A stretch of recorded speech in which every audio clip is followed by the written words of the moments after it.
Рассмотрим структуру цены условного ювелирного изделия, например, золотого кольца с бриллиантом. Это цена изделия. А теперь посмотрим, из чего она складывается. Это стоимость камня, золото, из которого сделано кольцо, стоимость работы ювелира. А что же с остальной частью суммы?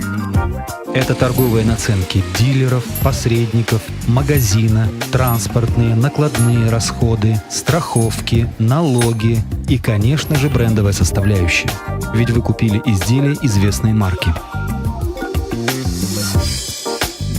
Если же вы со временем захотите продать свое кольцо, например, сдать в скупку, то оцениваться будет только стоимость бриллианта и вес золота, да и то со значительным дискаунтом.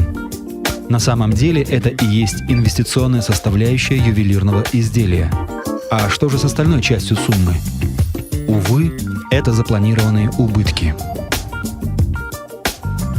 Однако можно инвестировать в драгоценные камни и избежать ненужных потерь, если воспользоваться одной из инвестиционных программ Rise Consulting.